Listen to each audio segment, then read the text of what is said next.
You're very welcome. This is The Beautiful Truth on breakfornews.com with Fintan Dunne reporting. Thanks for joining me. We're going to take a look at Barry Soetoro, also known as Barack Obama, and these days also known as Oil Sock, O-I-L-S-O-C, which is Obama is a lying sack of shit. That's what that stands for, folks. It stands for that for good reason. Because, as everyone has now found out, Obama is a lying sack of shit. Lots of hopey but no changey, as they say. Same shit but different flies. Yeah. I mean, the only hope and change you're going to get out of this guy is that, you know, by this stage you hope you're going to have enough change left to buy yourself a cup of coffee after these guys are finished fucking you over, led by Barack Obama, Barry Soetoro. And we'll be taking a close look at Barry. But first, I'd like to play you a little clip from George W. Bush speaking recently. At least, I think it's George W. Bush. See what you think. Certainly saying all the George W. Bush stuff. Here's George W. Bush speaking about troop deployments, increased troop deployments to Afghanistan. The insurgency in Afghanistan didn't just happen overnight, and we won't defeat it overnight. This will not be quick nor easy. But we must never forget, this is not a war of choice. This is a war of necessity. Those who attacked America on 9/11 are plotting to do so again. If left unchecked, the Taliban insurgency will mean an even larger safe haven from which Al-Qaeda would plot to kill more Americans. So this is not only a war worth fighting. This is fundamental to the defense of our people. Oh, what a mix-up. George Bush left one of his old speeches on that teleprompter. Barack just accidentally read it. Let's have a closer listen to that, because I don't know if you know, but there's a neuro-linguistic programming expert who says that Barack Obama, in his teleprompter campaign speeches, is using techniques of neuro-linguistic programming, techniques of subliminal insertion, of key phrases and words accompanied by gestures, etc., which are, to him, hallmarks of classic neurolinguistic programming technique, designed to convince people of stuff without their knowledge, designed to affect their perception of the message in ways that are beneath the conscious mind. Could that be going on? That sounds like a conspiracy theory. Let's have a listen again to, well, it turns out it's Barack Obama there, talking about Al-Qaeda and the threat and the need for troops in Afghanistan. Let's have a listen to him again and just listen to how that was phrased. Maybe something slipped by you there. This will not be quick nor easy. But we must never forget, this is not a war of choice. This is a war of necessity. But we must never forget. But we must never forget. But we must never forget. Hey, wasn't that the catchphrase for the 9/11 event? Didn't he just slip in something which was an emotional trigger into that speech, casually, but yet with a significant pause before and after to make sure it sinks in to your subconscious? Take a listen to it again. Overnight. This will not be quick nor easy. But we must never forget, this is not a war of choice. This is a war of necessity. There you go, folks. That's how it's done. See, you don't just say, but we must never forget this is not a war of choice. It's a war of necessity. See, it just slips by you then when you say it doesn't have any impact. You got to do it with the pause, folks. But we must never forget, this is not a war. And so you get the old we must never forget phrase embedded in your subconscious, while he's making seemingly a completely different point. Interesting, isn't it, folks, what's going on and what's been going on? No, Obama's speeches are very cleverly written.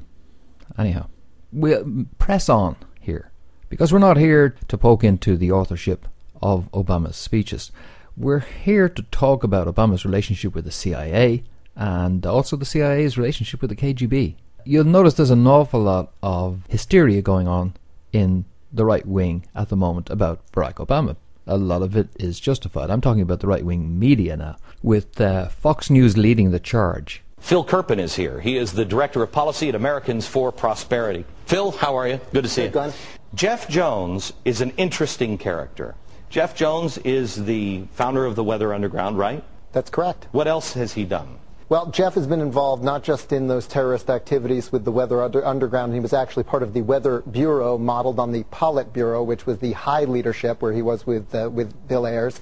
But Jones was on the run, hiding from the law for about a decade before he was finally caught in a dramatic raid where his 4-year-old child saw him arrested in 1981.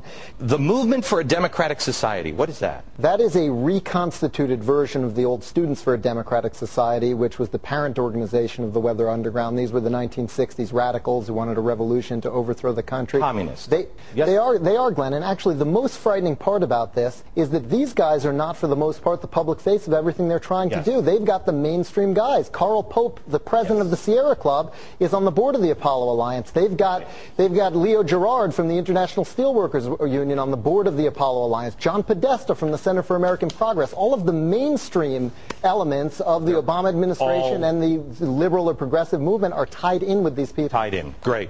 He claimed that he was a Marxist. He listened to Marxist professors. He was a radical and blah, blah, blah, blah, blah. But he was very young. When did he ever stand up and say, I reject Marxist he'll laugh about it. I reject Marxist principles. I reject these people. Marxists. I reject them. And I'm not going to join in that hysteria. I don't want to get you mad at Barack Obama. Barack Obama is just a frontman. So the objective is not to get you to lose your cool. The objective is to help you and motivate you to get even with the people who put Barack Obama where he is and who dictate his agenda. So just be careful of all that stuff, folks, because the objective here is divide and conquer. The objective here is to sensationalize the issues about Barack Obama around commies. Quite a narrow focus. What they're not talking about on Fox News, which we're talking about here, and I doubt they'll be talking about it in 9 months' time on Fox, is Barack Obama's relationship with the CIA. Now, I'm not here to say that Barack Obama is a CIA agent, but I am here to say that if Barack Obama isn't a CIA agent, I'll eat my hat and shit it out as gold coins. No, I'm here to say that there is a pattern of connections and activities which make it highly likely that whether or not Barack Obama was an actual recruited agent of the Central Intelligence Agency of the United States, that he was certainly acting as an asset for that agency. And I think we'll establish that beyond reasonable doubt. The information about Barack Obama and the sensitive issues of his connections with CIA have been coming out here and there in scattered droplets on the internet ever since the inauguration. And some of the material has been in the public domain for many years. But let's just put all the dots together and draw the picture. Recently, this scattered information came to some prominence when the Australian journalist John Pilger referred to a particular phase in Barack Obama's life, where he worked for a certain organisation. I'll let John Pilger pick up the story. In his book, Dreams from My Father, Obama refers to the job he took after he graduated from Columbia in 1983. He describes his employer as, and I quote, a consulting house to multinational corporations, unquote. For some reason, he doesn't say who his employer was or what he did there. The employer was Business International Corporation, which has a long history of providing cover for the CIA with covert action and infiltrating unions and the left. I know this because it was especially active in my own country, Australia. Obama doesn't say what he did at Business International, and there may be absolutely nothing sinister, but it seems worthy of inquiry and debate as a clue to perhaps who the man is. Doesn't it just? Well worth inquiry. John Pilger's not pulling that out of his ass about Business International Corporation being an on-the-record CIA front organisation, because it's on the record. Let's quote from the New York Times. Hey, it doesn't get more on the record than that, folks, about Obama and Business International Corporation. On the 30th of October 2007, Janie Scott wrote an article in the New York Times entitled Obama's Account of New York Years Often Differs from What Others Say. That article begins, Barack Obama doesn't say much about his years in New York City, and it goes on to identify a company he worked for as Business International Corporation. Now, the article is interesting, and we're going to quote some stuff out of that article. But what's also interesting is that Johnny Scott, writing in the New York Times in 2007, failed to mention something else that's on the record in the New York Times about that Business International Corporation, which is described as a consulting firm. You see, when journalists write articles, particularly ones in the New York Times, they usually do a search of the newspaper's archive itself in order to see what other information is in there in the New York Times on the record in previous articles about the company. But Johnny Scott never mentioned previous information from 1977. See, it was back in 1977 that Business International Corporation was identified as a CIA front, and it was identified as such in the New York Times on the 27th of December 1977, 10 years earlier. In an article entitled CIA Established Many Links to Journalists in the US and Abroad, it was reported that the company had provided cover for 4 CIA employees in various countries between 1955 and 1960. And I find the omission of that piece of information puzzling when reading the article in the New York Times 10 years later about Barack Obama's sojourn as an employee of that company. The thrust of Johnny Scott's article is that Barack Obama has painted a picture of himself as, well, just a kid from the wrong side of the tracks by virtue of his skin colour, automatically from the wrong side of the tracks, telling a tale in dreams of my father of, quoting from the article, underheated sublets, a night spent in an alley, a dead neighbour on the landing. From the fire escape, he and an unnamed roommate watch white people from the better neighbourhoods bring their dogs to defecate on the block. Johnny goes on, he takes a job in an unidentified consulting house to multinational corporations, where he is, quote, a spy behind enemy lines. Startled to find himself with a secretary, a suit, and money in the bank.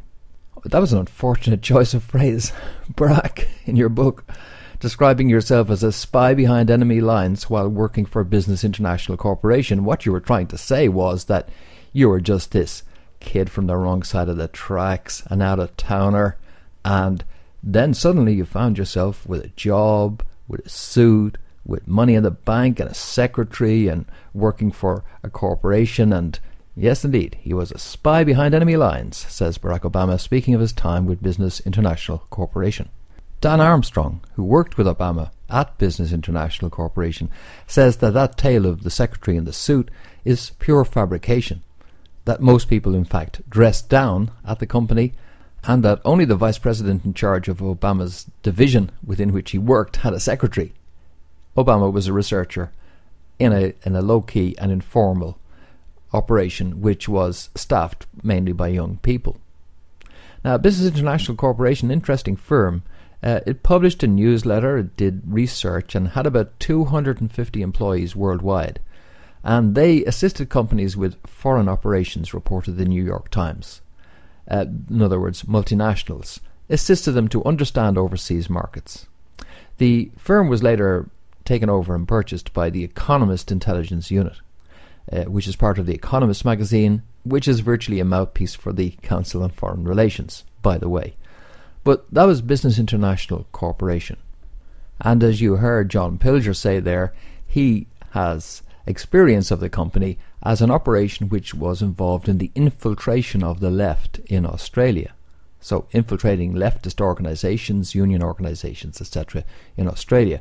The British journal The Lobster magazine has also reported on these issues, that Business International was active during the 1980s when Obama was a member of the company, promoting the candidacy of Washington-favoured candidates in Australia and in Fiji.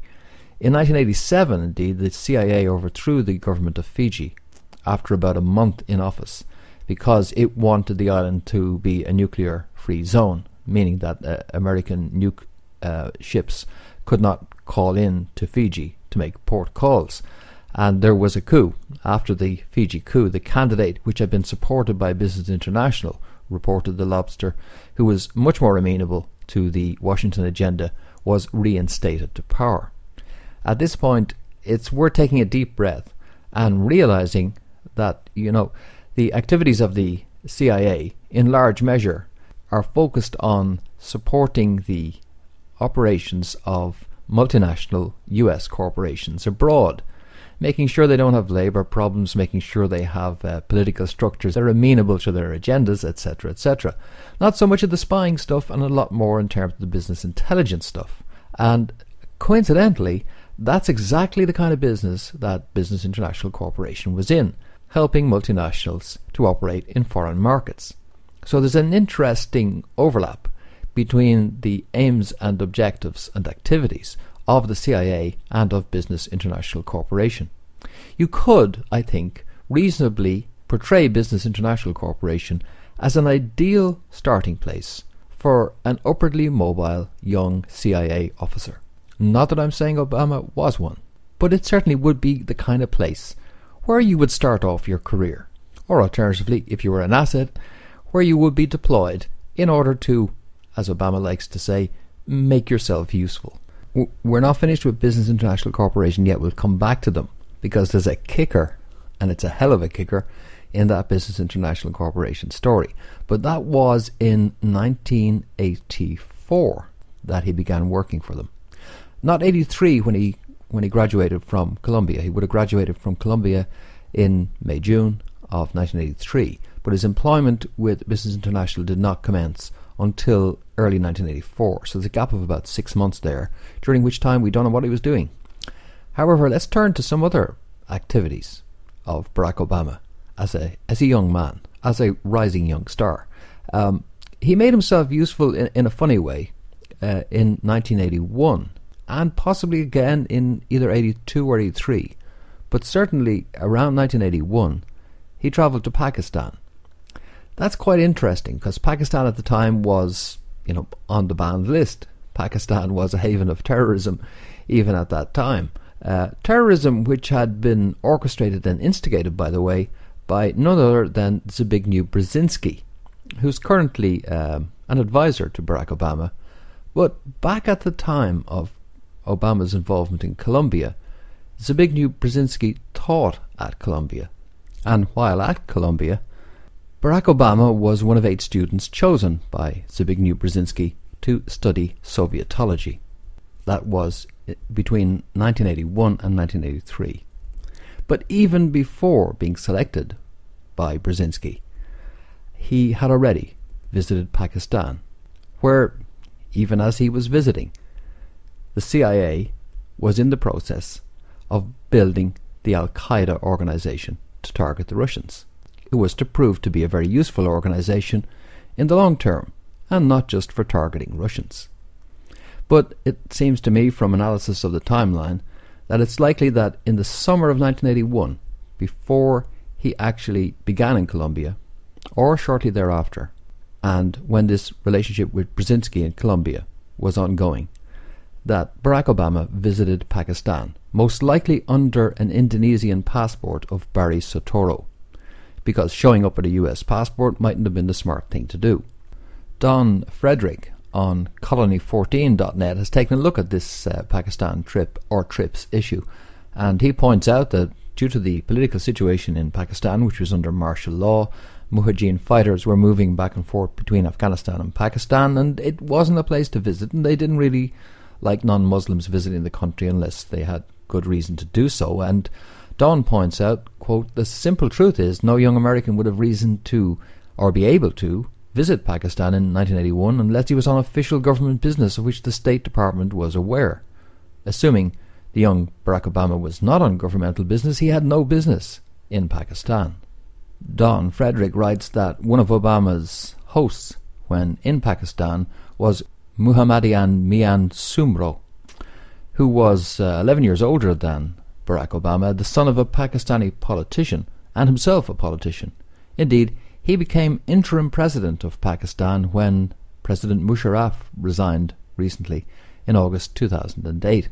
Quite an interesting character, and someone to whom he was introduced, reportedly, by someone in the US Embassy in Pakistan.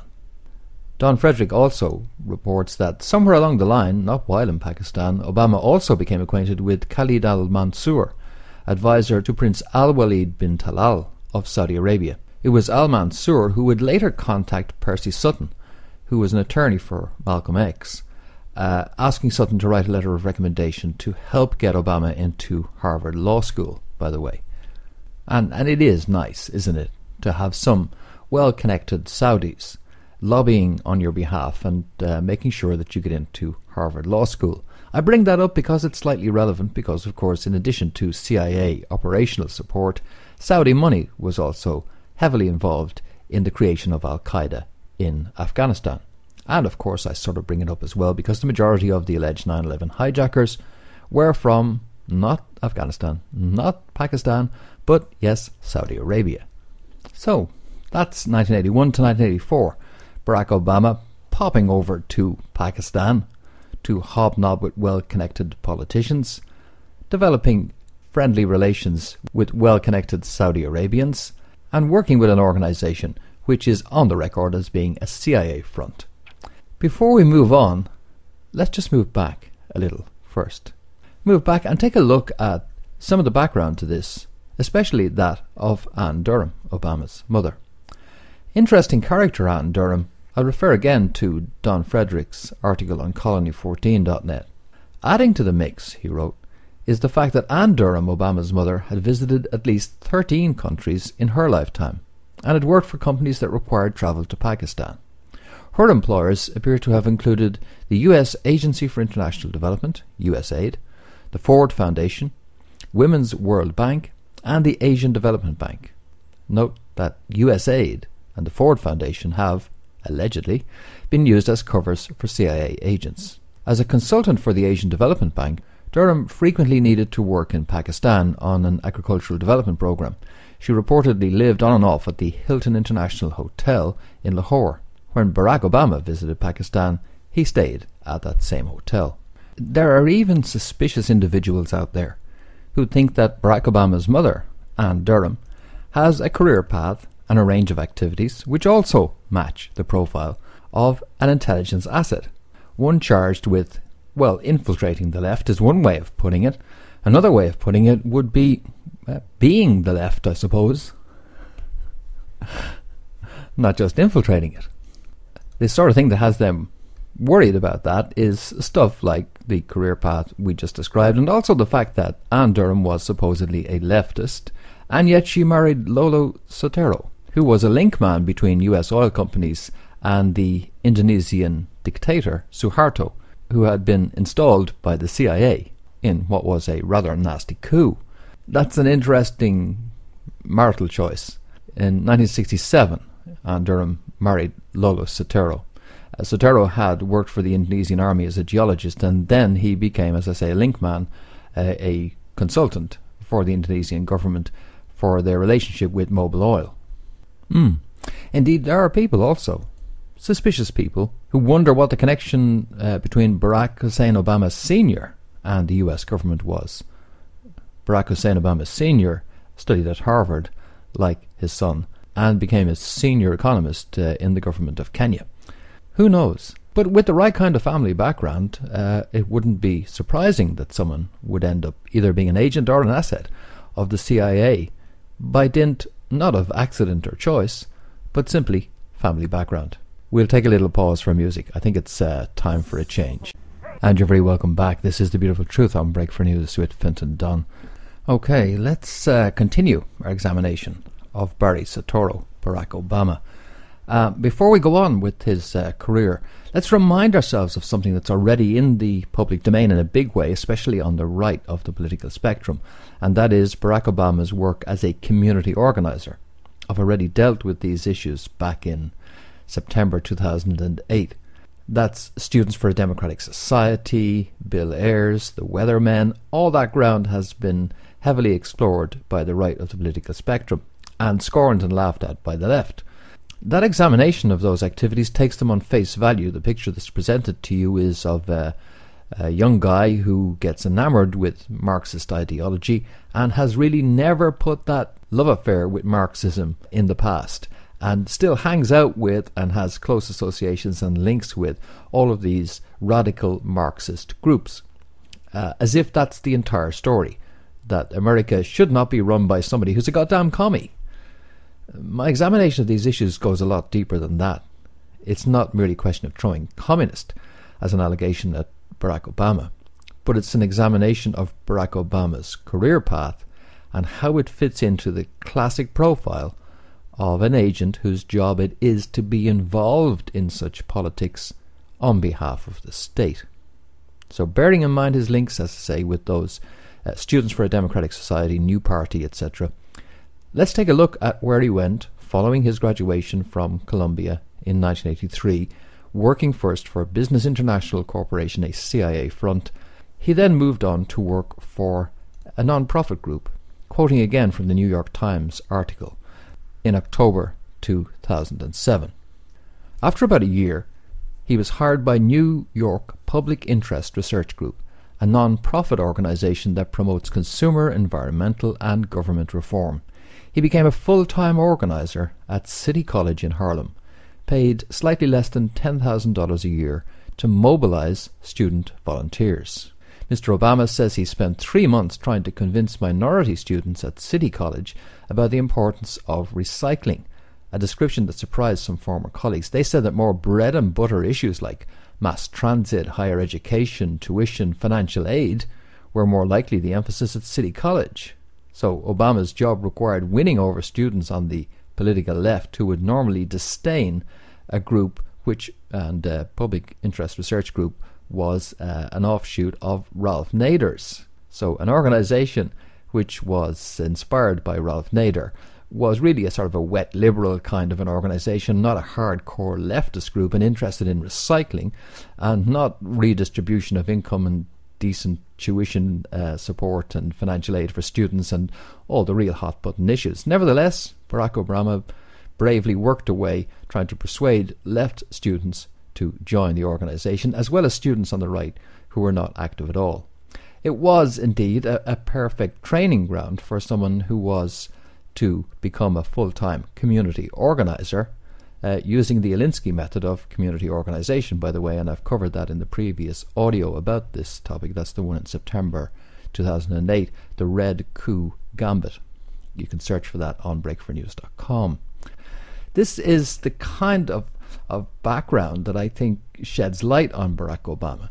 It's not one issue of where he worked at any one time, but the sequence he goes through and the potential connections of all of this to the profile of an individual who is professionally involved in politics on behalf of the state. But which state? The United States or the USSR? No, I'm kidding.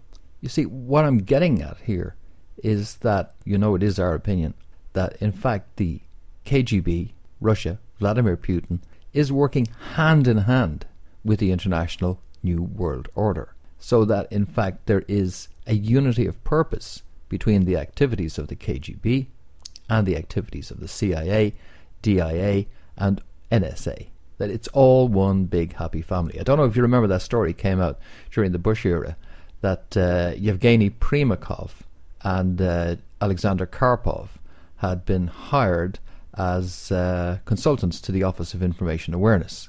Primakov is former Prime Minister of the Soviet Union. Primakov was a Middle Eastern correspondent for Pravda, and he had the KGB codename Maxim, M-A-K-S-I-M. And it was Primakov who negotiated the Cold War settlement following the collapse of the USSR with Javier Solana of NATO. So, as I say, perhaps you're aware of that story about Primakov and also General Alexander Karpov working for the Office of Information Awareness. Whether that's true or not, and it does seem to be borne out, but what I'm pointing to in all this is our analysis indicates that entire so-called collapse of the Soviet Union, which you'll notice is not actually collapsed, was orchestrated, that it was part of the expansion of the European Union. The entire EU project was spearheaded by Bill Donovan, and Google that and the word CIA. So that all of this was about providing an outlet for the expansion of the European Union into Eastern Europe.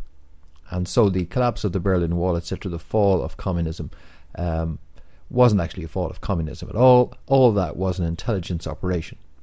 And in fact, in the final analysis, we are in the process of the construction of a new world order, with the East and West working on their respective ends of that new world order, having their respective spheres of influence, but working towards a final objective. So it's in that context that you need to look at the activities of Barack Obama as he moves from the visits to Pakistan around the time of Al-Qaeda, the involvement with Brzezinski, into Business International Corporation, into student organization, and then into connections with student militant radical organizations, and all the time not just working on an agenda to infiltrate these organizations on behalf of the CIA, but in fact a much deeper story where this penetration of both left and right is part of the modus operandi of the intelligence organizations which dominate the structures of the USSR and the United States in particular.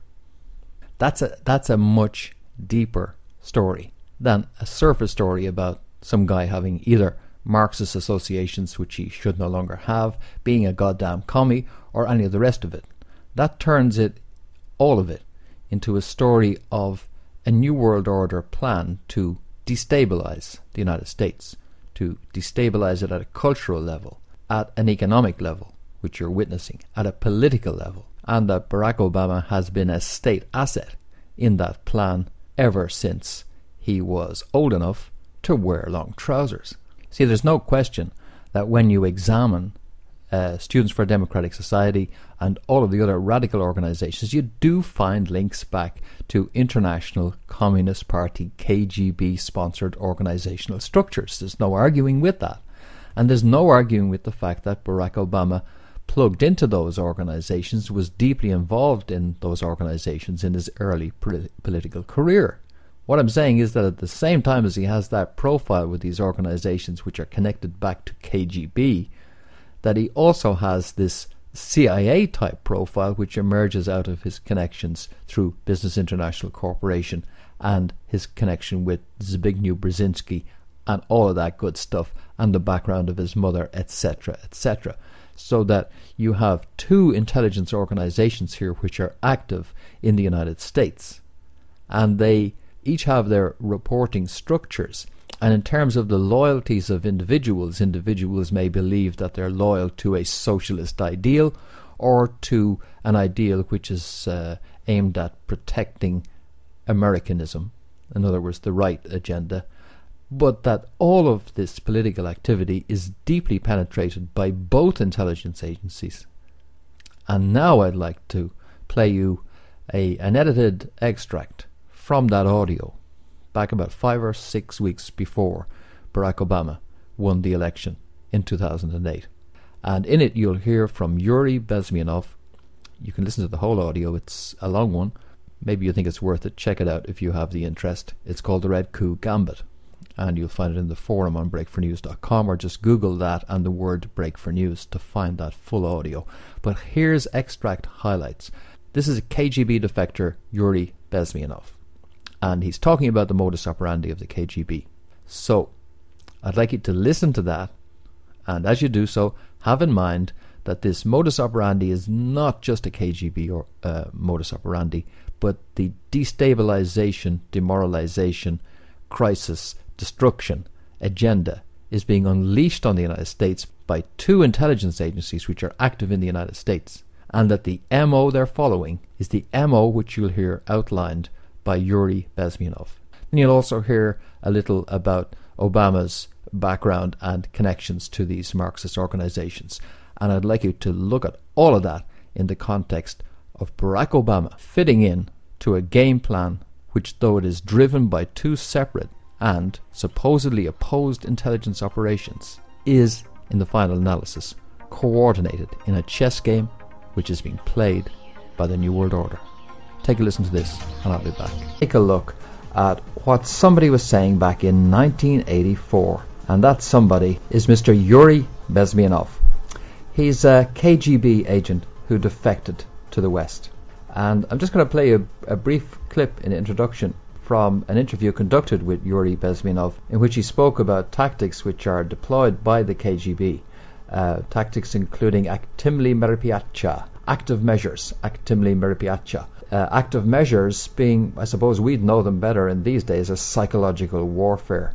And he speaks to that issue. Of course, KGB and New World Order have merged. As you know, we're dealing with an intelligence operation which is using psychological warfare, and that intelligence operation is based in the intelligence services of the United States, the United Kingdom, France, Germany, and Russia. So it's all one big happy intelligence family. But the warning which Yuri gave to us all back in 1984, well, have a listen to it and see if it sort of echoes current events. This is what will happen in the United States if you allow all these schmucks to bring the country to crisis, to promise people all kind of goodies and the paradise on earth, to destabilize your economy, to eliminate the principle of free market competition, and to put a big brother government in Washington, D.C., who will promise lots of things, never mind whether the promises are fulfillable or not. Never mind, he will create false illusions that the situation is under control. Situation is not under control. Situation is disgustingly out of control. The very structure which he's talking about, KGB structure, is now part of the New World Order. And so you have to reinterpret his comments every time he mentions the KGB and the Soviet system. Reinterpret that and realize that, hey, this guy is actually referring to something which is part of the New World Order. Let's pick up the story with Yuri Bezmenov again as he discusses the issue of the various stages of the destruction of a nation. There are 4, and the first of those is demoralization. Ideological subversion is the process which is legitimate, overt, and open. You can see it with your own eyes. All you have to do, all American mass media has to do, is to unplug their bananas from their ears, open up their eyes, and they can see it. There is no mystery. There is nothing to do with espionage. I know that espionage intelligence gathering looks more romantic.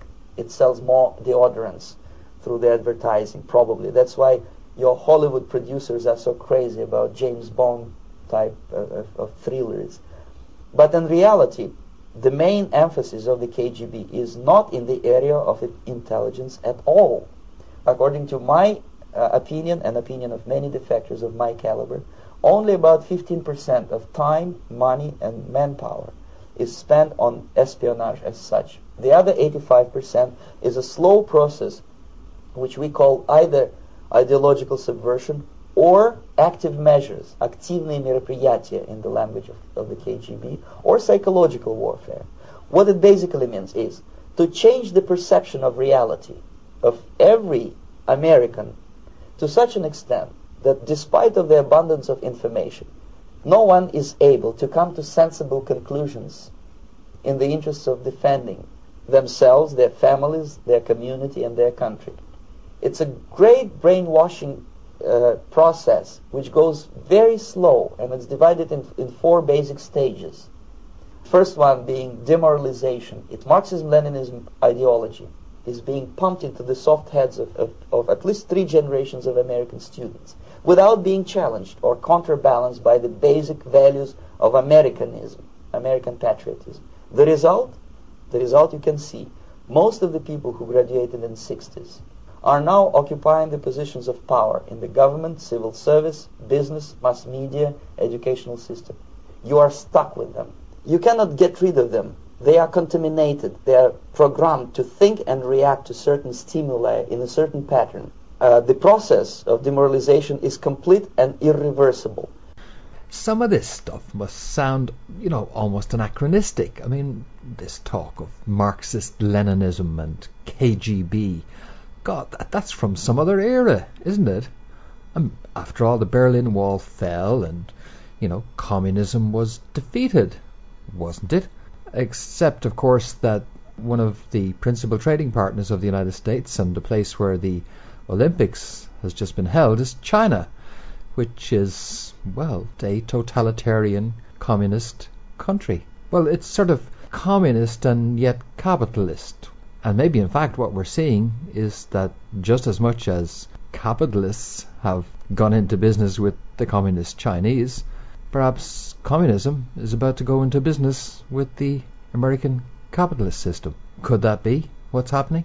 Let's go back to Yuri Bezmenov and his description of the other stages in the destruction of a nation. Those stages are first demoralization, followed by destabilization, crisis, and normalization.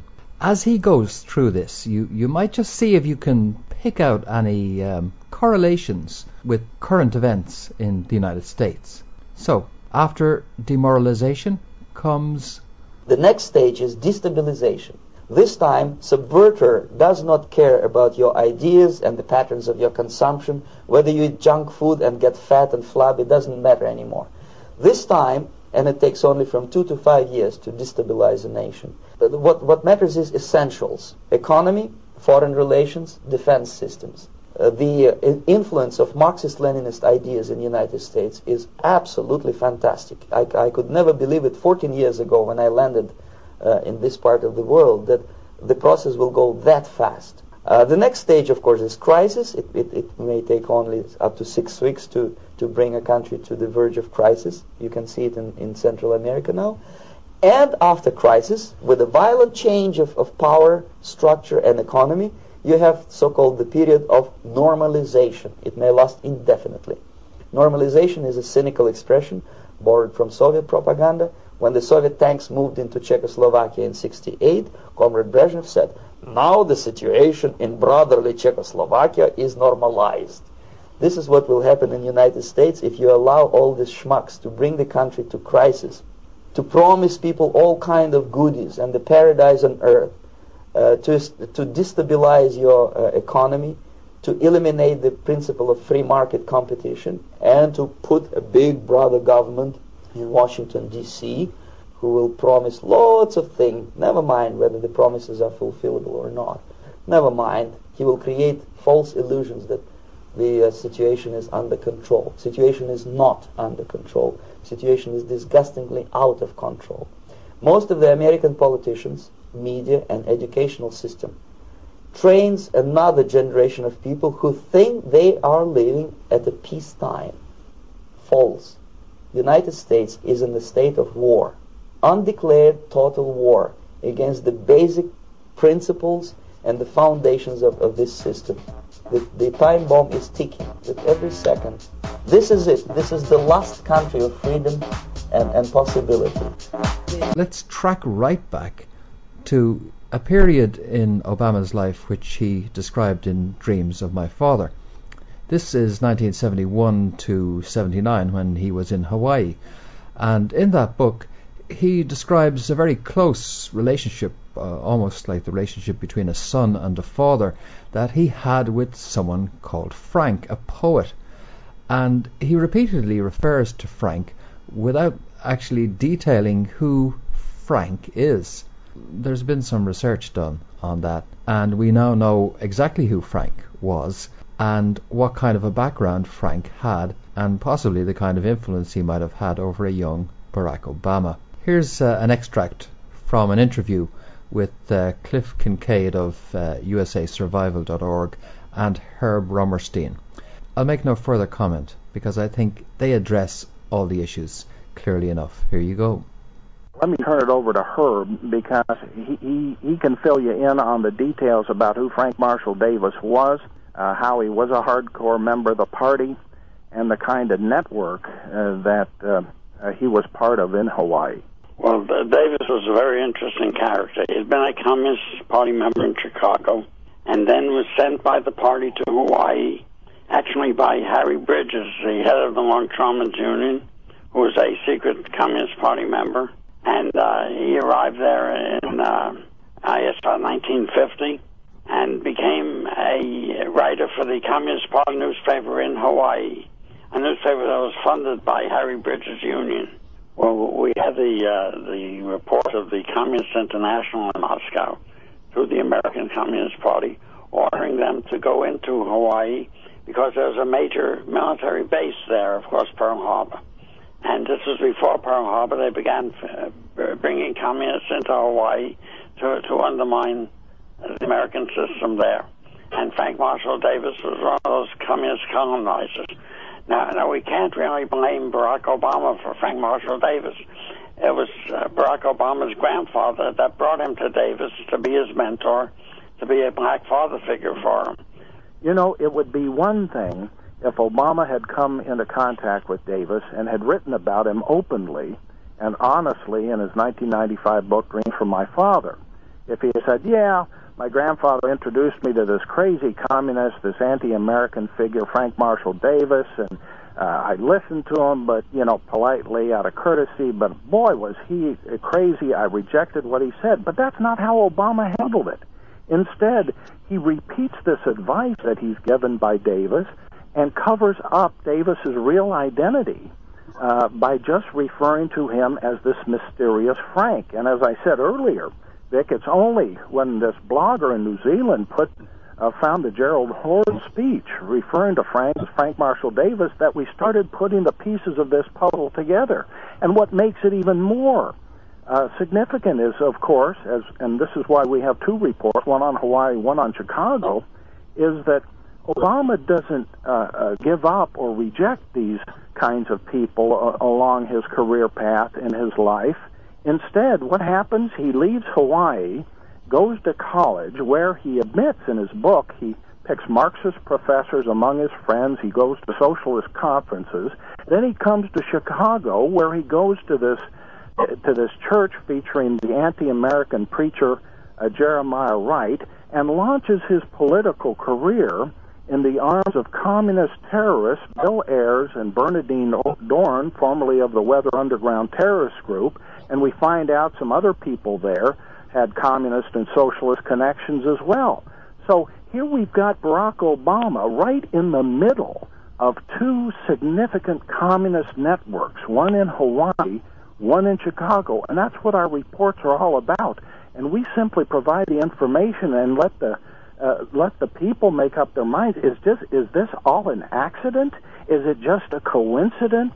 Okay, if we have the working assumption that the power structures of the old Soviet Union, guided by the devious hands of the KGB, if they were in fact always working at one with the aims and objectives of Western capitalism, despite being its apparent enemy, then there's a global structure here. This left-wing organizational structure competes against a right-wing organizational structure, and that left-right divide is used by the establishment behind the scenes in order to guide the entire system towards its final predetermined goal. So it doesn't matter which system is used. It's power at work. So on the one hand, you may use evangelical preachers and TV evangelists as your organizational structure for organizing the right into a system which can be used for power. And on the other hand, you can use the Democratic Students of America, New Party, and all the other neo-Marxist organizations on the so-called progressive left of American politics. You can use those to similarly organize another cohort of people, once again for political power. Saul Alinsky, who wrote Rules for Radicals in 1971, is the political mentor of Barack Obama, and it's interesting to note that in fact Hillary Rodham Clinton wrote her thesis on that book and Alinsky's theories of social change as her thesis in Wellesley College. So both Clinton and Obama are familiar with Alinsky. Now Alinsky is hardcore Marxist. Obama taught the Alinsky method for years in workshops, and that was his community organization. I'm going to read you some quotations now from Rules for Radicals from Saul Alinsky, just to give you a flavor of the guy whose methods Barack Obama was teaching in workshops. Here's a quote. In this book we're concerned with how to create mass organizations to seize power and give it to the people. A Marxist, he wrote, begins with his prime truth that all evils are caused by the exploitation of the proletariat by the capitalists. From this he logically proceeds to the revolution to end capitalism, then into the third stage of reorganization into a new social order of the dictatorship of the proletariat. And finally, the last stage, the political paradise of communism. Let's continue with Alinsky. From the moment the organizer enters the community, he dreams only one thing, and that is to build the mass power base of what he calls the army. The end is what you want. The means is how you get it, writes Alinsky, and here he is at his most evil, I think is the word. And there you go. Okay. Maybe all of that is not enough to convince you. You see it's all there, but you're not 100% sure. You can see the case can be made for the role that Barack Obama, KGB, CIA are playing in the New World Order. But let me connect some final dots for you. Remember I said there was a kicker in the story about Barack Obama working for Business International Corporation, CIA front? Yeah, there is a kicker, and it's a hell of a kicker, and it ties it all together. Because believe it or not, Business International Corporation had close links with Students for a Democratic Society. The CIA front had close links with the Marxist radical organization. Those links seem to have been developed by Business International. Let me outline them. Jim Lindgren reports this on Volokh.com, Volokh. And if you want to get any of the references to this stuff that I've talked about in the audio, just go to the forum post on the Break for News forum that's connected with this audio, and I'll list you the links there. You can go and check all this stuff out yourself. But here's Jim Lindgren writing about this relationship between Obama's first full-time employer and the Students for a Democratic Society movement that was to subsequently, many years later, following his graduation from Harvard, that was to subsequently spearhead his political career. Jim Lindgren writes, Business International appears to have had closer ties to the Students for a Democratic Society than any other American business firm. I learned this when I had occasion to read Carl Oglesby's memoir of his days as a leader of the SDS in the 60s, Ravens in the Storm, a personal history of the 1960s anti-war movement. Oglesby, who was president of SDS in 1966 and 67, led the largely non-violent wing of the group in its battle with violent revolutionary wing which became the Weathermen. The SDS had 3 national secretaries. 2 of those were Bernardine Dorn and Mike Klonsky, who was close to Dorn. Dorn and Klonsky led an attack on Oglesby, who had a more liberal, less hardcore radical vision. And it was through Oglesby that Eldridge Haynes of Business International Corporation was making the contacts. There were many meetings between the Oglesby wing of Students for a Democratic Society and Business International Corporation, with many individuals involved in Business International Corporation over a course of many meetings, over a course of many years. Indeed, there are reports that Business International Corporation offered to fund some of the activities, protest activities and other activities such as those of Students for a Democratic Society. Now, as a side note, let me just remind you, and I've covered this before, that the Weathermen did eventually split off and do their own highly violent revolutionary activity. And that's in the public domain, well in the public domain, and Bill Ayers' role in that is in the public domain. Of course, Bill Ayers never ended up doing jail time for his terrorist activities because the government blew its case due to an illegal wiretap which handed a perfect pretext to the defence to have the entire case thrown out. Was that incompetence, or was it a case that if I had an agent, Bill Ayers, who was acting as an agent provocateur, acting as a political agent, I'd make sure, if I was the US government, that I blew the case against Bill Ayers so that he never served jail time. Anyhow, if all of this means what I think it means, and maybe you're coming to believe it means, then it means that the United States is in deep trouble, and it means that the political structures of the United States are being heavily manipulated by intelligence agencies, both domestic and foreign. And that probably means that this is an audio that you need to circulate to friends so that they get clued in to what's going on. It also means that it's a time for us all to be very careful of provocation, to be very careful of thinking with our asses and not our heads. This is not a time, as I said at the outset of this audio, to get mad at Barack Obama. Screw that. It's not a time to get mad at anything. This is a time to get as strategic and tactical and calm as those who are orchestrating the events you see going down all around you. Because if you don't, you'll be divided and conquered. Because that's the game plan. That is the most vital message I'd like to come out of this, is the need for people in the United States to come together and to transcend existing political divisions and narrow interpretations of what's going on. Let me lay some foundation for that. I'd like to play an extract from the Richard Green show on Air America. Richard Green's not hosting it, someone's standing in. But this is Air America, which is progressive, hardcore, leftist radio station. Air America. And you've got callers calling in about the healthcare issue, and I'd like you to take a listen to one of those calls. You'll also hear some extracts from Obama campaign stump speeches. So take a listen to this now, remembering that this is progressive left talking, and they're catching on to what's going on. This guy is, for sure. He's going to say something here in the course of this extract where he says, I'm going to say something now that I think will light up your lines. And then he says it.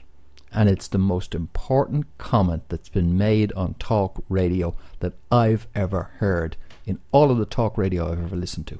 So when he says, I'm going to say something that's going to light up your lines, you have a listen to what this progressive leftist is saying. Okay. This stuff is good anyway because it's got the... it's got great stuff about Obama's treachery on the health issue. The sort of stuff that isn't making it into the hysteria that's been whipped up by the media, pro and anti. But anyway, take a listen to this, and as I say, watch out for that light up your lines comment at the end.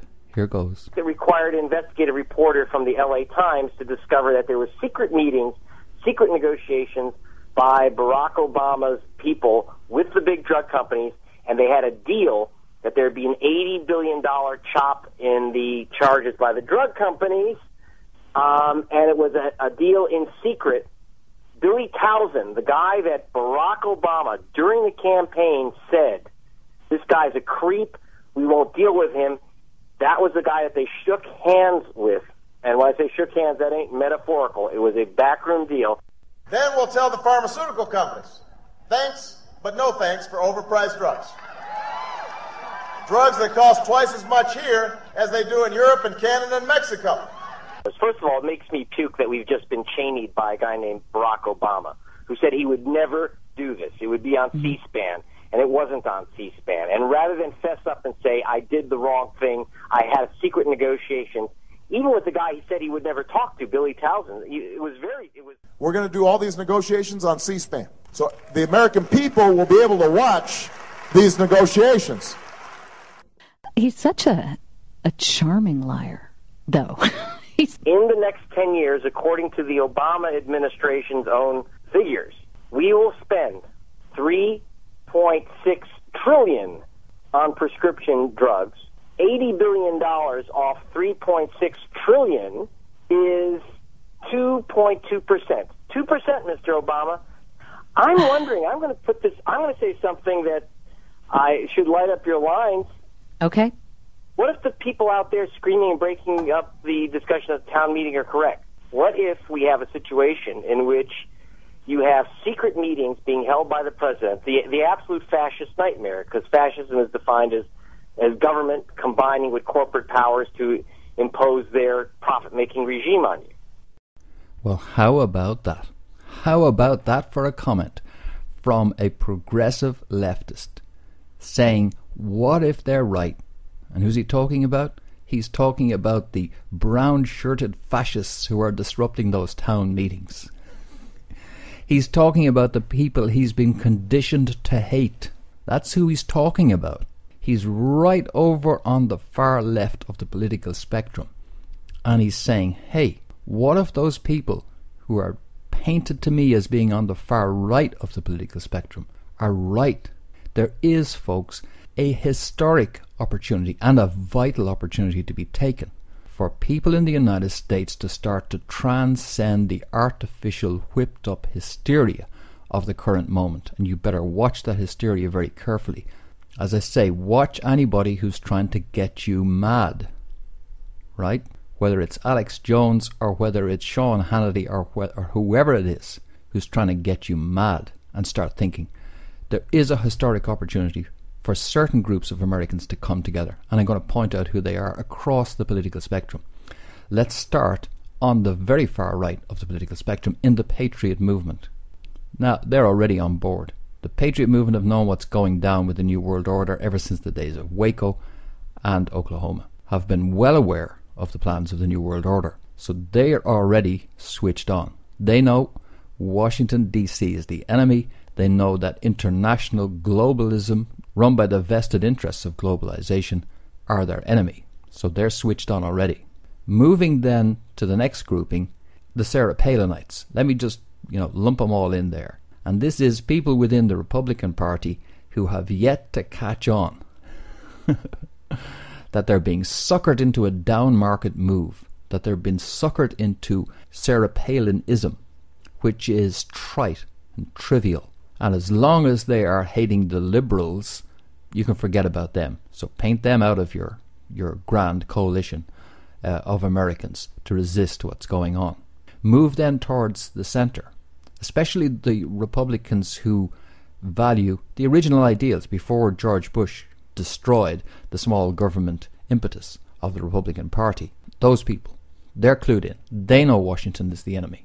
Also, you've got a lot of people who are centrist in outlook and libertarian in outlook, and they're not attached to the duopoly, Republican-Democrat duopoly, which has been created. Moving over then into those who voted for Barack Obama and now wish they didn't. They can go to I'mSorryIVotedForObama.com. I'm not kidding. There's a couple of thousand people who have already signed up there explaining how they are sorry. And those kind of people, they've already caught on to what's going down. They know the betrayal and they no longer have an attachment. And they know that Washington is the enemy. Now start moving into the left, and these are the brainwashed sheep on the left, the equivalent of the Palinites. And they're well trained by Jon Stewart et al. To laugh, and Keith Olbermann, etc., to laugh at the right. Yeah. Keep laughing, folks. You're like Pavlov's dogs. Conditioned responses. And you salivate every time Jon Stewart comes on and divides and conquers America on behalf of the New World Order. So you can forget about them. And then move over to the real progressives who've got a brain. And as you heard with that caller, they're figuring it out.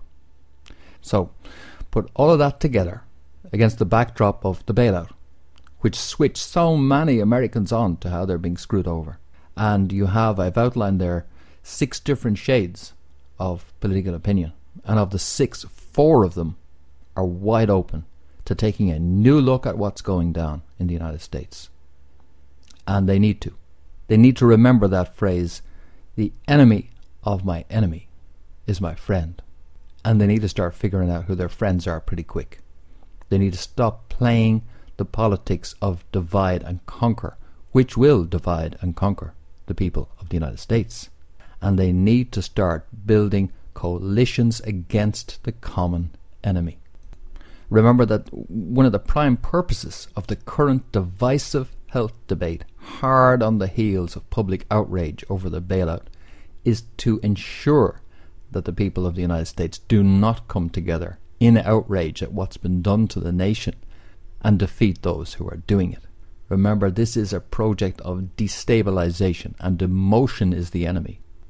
This economic so-called collapse is completely orchestrated. A bubble economy which began back in the 80s, gathered momentum through the stock market crash of 87, kept that momentum going all the way through the Clinton era, kept that momentum going all the way through the Bush era.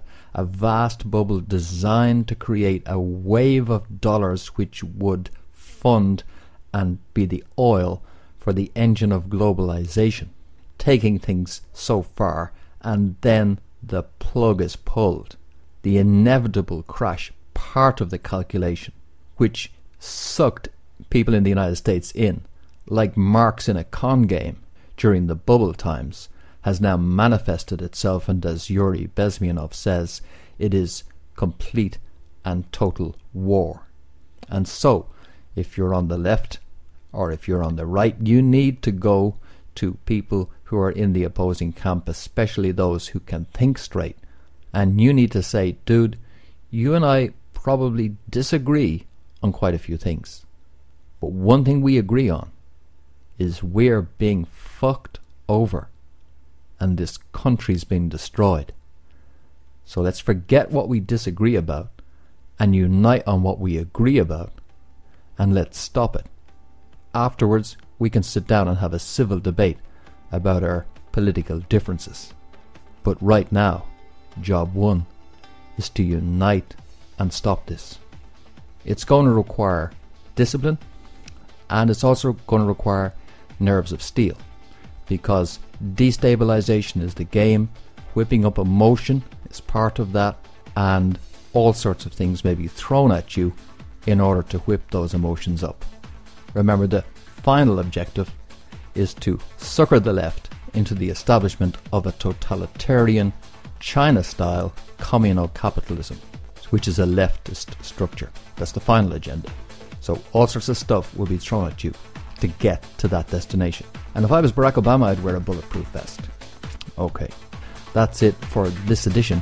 I'll be back very shortly with more, and I hope you can join me for that.